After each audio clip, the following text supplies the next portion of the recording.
In the early years of the 13th century, a storm was rising across the heart of Asia as the Mongol Empire under Genghis Khan and his heirs surged outward with a speed and force the world had never seen before, and one by one great kingdoms from China to the edges of Eastern Europe fell under their control, bringing deep changes to power, trade and war wherever they rode. While their armies swept westward, they also looked south toward the rich lands of the Indian subcontinent, where fertile fields, busy markets and flowing rivers promised wealth beyond measure, and during this time the regions of Punjab and northern India stood out as shining prizes because of their strong farms, rich soil, and control over vital trade roads that linked many parts of the known world together, especially the great city of Delhi, which had grown into a center of global exchange, and daily streams of traders arrived there from Central Asia, the Middle East, Europe and Southeast Asia, carrying goods, stories, and cultures from far lands, and in return Indian merchants sent out fine cotton cloth, soft silks, rare spices and precious metals, while horses, weapons and luxury items came in from distant shores, and Delhi's markets never slept as buyers and sellers filled its streets with noise, color and motion, while ships near the Yamuna River carried loads in and out, making the city a key link in long chains of trade that crossed deserts, mountains and seas.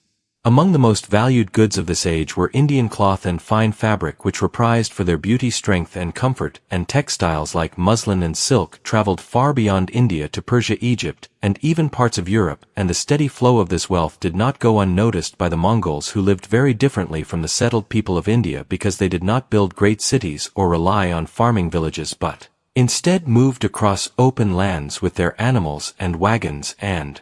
for them war was not only a way of life but the main tool for expansion and survival, and their goals were clear as they aimed to take tribute, seize treasure, gather new weapons and skills, and bring back chosen women and strong men to serve their growing empire. And when they conquered, they did not merely rule, as many lands were wiped away entirely to send a message of fear and submission, and during their invasion of the Persian lands in 1222, whole cities were erased as hundreds of thousands were killed in places like Otra, Merv, Nishapur, Ray and Herat, and in just these areas alone millions of lives were lost, and it is believed that during this campaign a large share of the world's population vanished, which shows the scale of destruction these armies brought. And so when the rulers of India later faced these invaders, they were not meeting a normal enemy, but an army with a mindset shaped by total war and ruthless speed.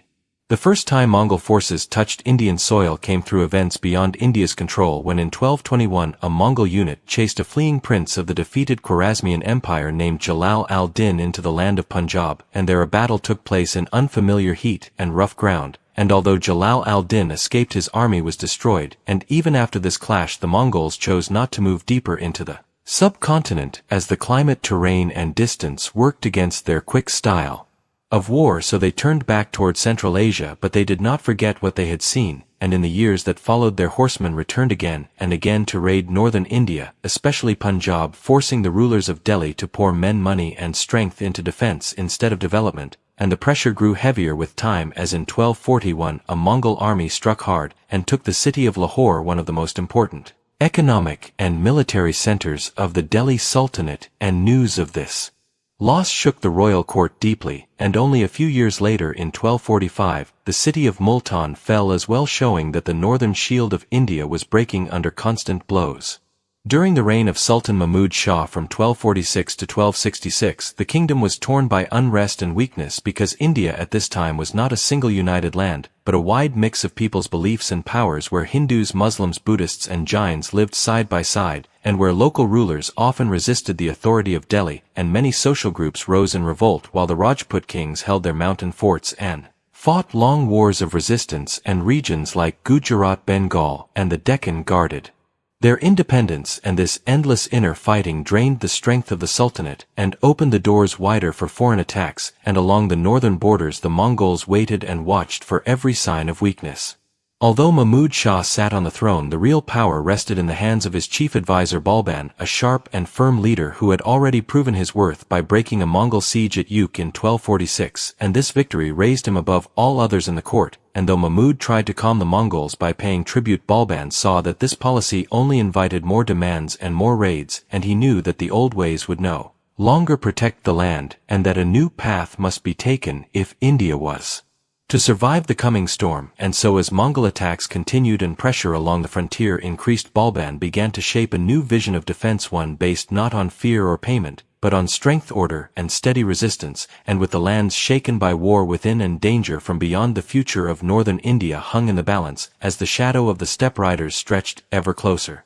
When Balban finally rose to full power in the middle years of the 13th century, he turned away from weak compromise and chose a firm and steady path to face the Mongol threat head-on, and his first major step was to reshape the army so it could stand against the fast and fearless riders from the north, and instead of relying only on slave soldiers as had been the custom, he widened recruitment to include freed warriors and seasoned fighters from many backgrounds, which gave his forces fresh strength and new loyalty, and at the same time he worked to improve the tools of war as better swords, armor, bows, and shields were issued so the soldiers could meet the Mongols on equal ground, and as the army grew stronger, Balban did not hesitate to strike back as his generals pushed north to recover key cities, and under these counterattacks Multan and Lahore were reclaimed, which restored pride to the Sultanate and sent a clear signal that Delhi would no longer remain on the defensive. One of Balban's most thoughtful moves came when chaos broke out within the Mongol world itself, as rival branches of the empire fought each other during the civil wars of the 1260s, and many warriors, nobles, and families fled the steppe seeking safety, and Balban welcomed these refugees into Delhi, and instead of treating them as enemies he took them into his service and gave them places within the army, which proved wise because these men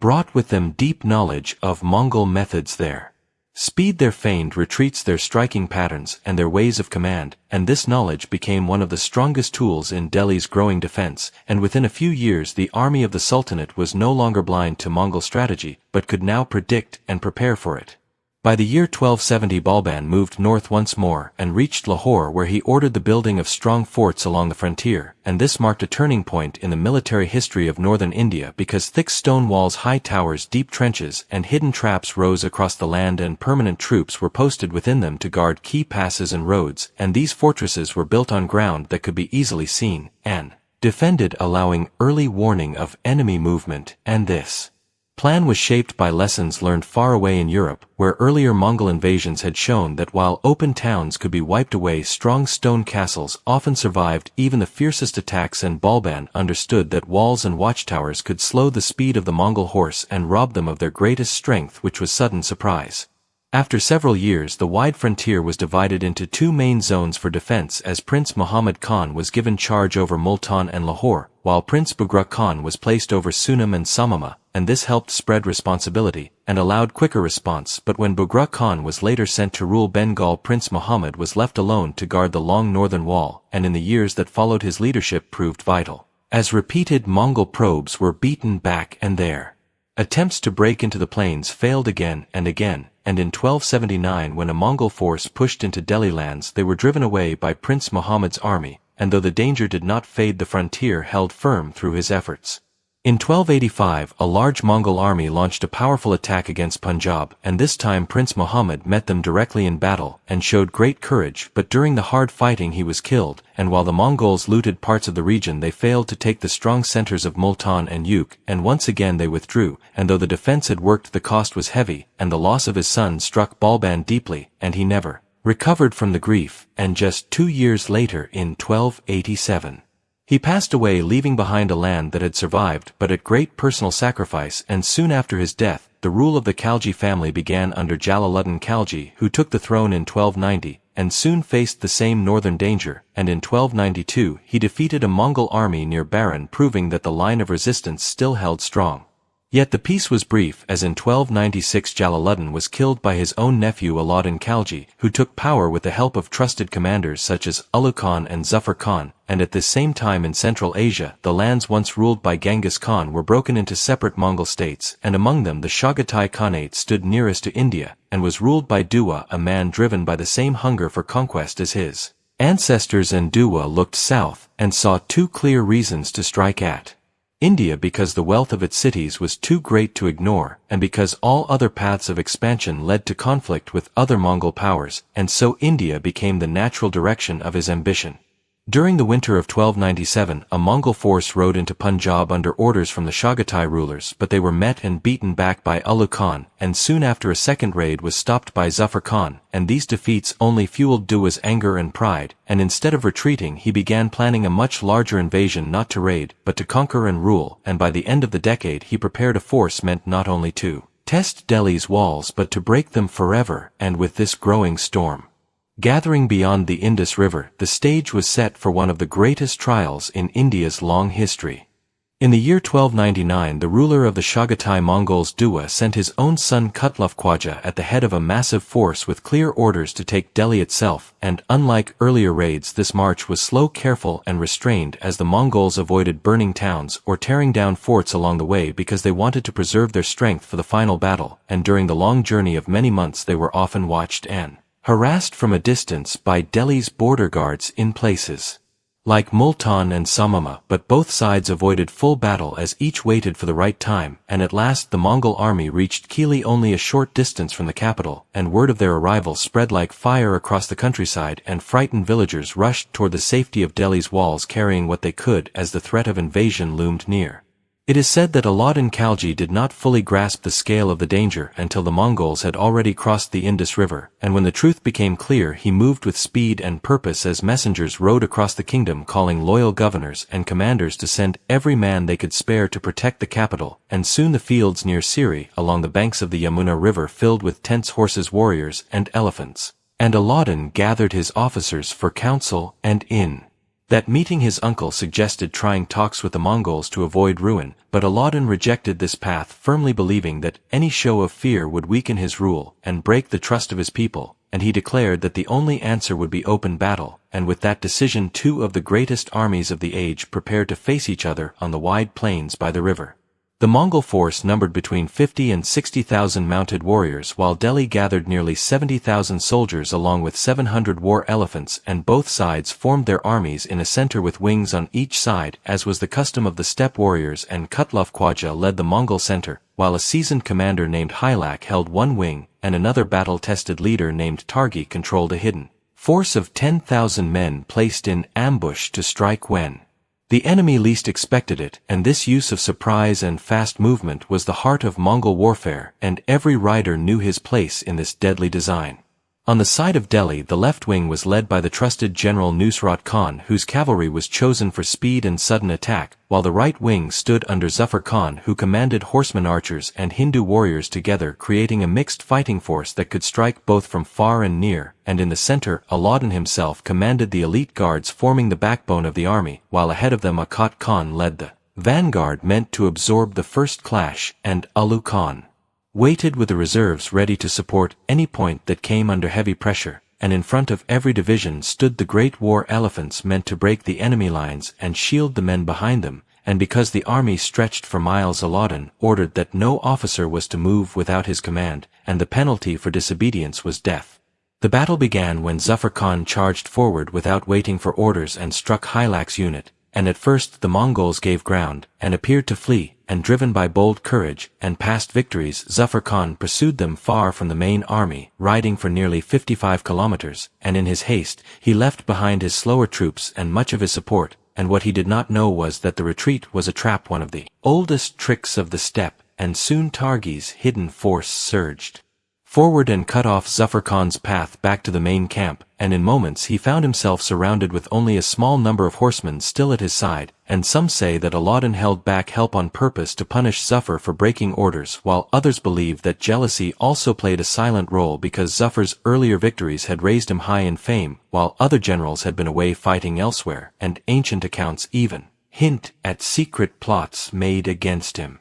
When Zafar Khan saw the ring of enemies closing, he showed no fear and gathered his remaining officers and made it clear that they would stand and fight to the end, as retreat would bring shame and anger from their own ruler, and with heavy hearts yet steady resolve they chose the path of honor, knowing it would likely lead to death, and as the fight grew fierce, Kutluf Khwaja himself admired their courage and sent an offer that Zafar Khan could surrender and be taken with honor to the Mongol lands. But Zafar refused without pause, as his loyalty to Delhi and his pride as a warrior would not allow him to bow, and so the final struggle began, and his men fought with the strength of those who expect no survival, and in the clash thousands of Mongols fell under their blades, though one by one Zafar's warriors were cut down until only a few hundred remained, and at last Zafar Khan's horse was slain beneath him, and fighting on foot he faced Hylak in close combat before an arrow pierced his armor, and brought his life to an end, ending one of the bravest stands in the history of the Sultanate. While Zafar Khan fell in the distant field, his son, who led part of the left wing, did not remain still and launched a fierce countercharge that forced the Mongol commander Tamur Buga to fall back, and despite facing a rain of arrows he pressed the attack, showing that the spirit of resistance had not died, and at the same time the Mongols tried to break through the center of Aladdin's line, hoping to crush the heart of the army, but the elite guards held firm and pushed them back with heavy losses. And when night fell, both sides pulled apart, and the loss of Zafar Khan weighed heavily on the morale of many officers, yet Aladdin stood firm, and when advisors urged him to retreat behind the walls of Delhi, he refused, and declared that there would be no backward step, and the second and third days passed with only small clashes and no full battle, and at last, under cover of darkness, the Mongols began to withdraw toward their own lands, and when Aladdin saw them leaving, he allowed them to go, and returned to the capital in victory, though the cost in blood was deeply felt. Duwa was not willing to accept this setback, and in 1303 he sent an even larger force, said to number 120,000 riders, under the command of Targi, and this time Aladdin was caught off guard, and quickly strengthened his defenses around Siri, using the Yamuna River natural barriers, trenches, and old ruined walls, and for 2 months the Mongols tried to force a way into the city, but were unable to breach the defense, and at last they pulled back in frustration, and again in 1305. Another Mongol army of 50,000 attempted invasion, but Delhi now moved with confidence and speed as a strong cavalry force under Malik Nayak crushed the invaders, and only a year later Duwa launched his final major effort, which ended in disaster as Malik Kafur met the Mongols at the Ravi River near Nagaur, and broke their power so completely that their threat to India was finally ended. Through these struggles Aladdin Khalji achieved what no other ruler of his time in East or West had fully managed, because he did not merely survive Mongol raids but defeated full-scale invasions again and again, while across the world the same Mongol horsemen shattered Russia, burned cities in China, swept through Persia, Iraq and Syria, and shook the gates of Europe itself, and from the ruins left behind in those lands we can imagine what might have happened to India if Delhi had fallen, because where the Mongols conquered, great centers of learning were destroyed, libraries, schools, temples, mosques, and homes were often erased, and the work of countless generations vanished in fire and ash, and had India suffered the same fate, its growth would have been pushed back by centuries, and much of its ancient knowledge and traditions would have been lost forever. The survival of India's cultural memory owes much to the leaders who stood firm at its northern gate, and among them Aladdin Khalji holds a special place because under his rule the Mongol dream of conquest in the subcontinent finally ended, and while his methods were often harsh, his defense of the land proved unbreakable, and because of that victory India's long chain of learning, art, faith, and history was allowed to continue unbroken, and those ancient roots still live on today as silent proof of what was saved during that dark and dangerous age when the greatest invading force the world had ever known was turned away at the edge of the plains.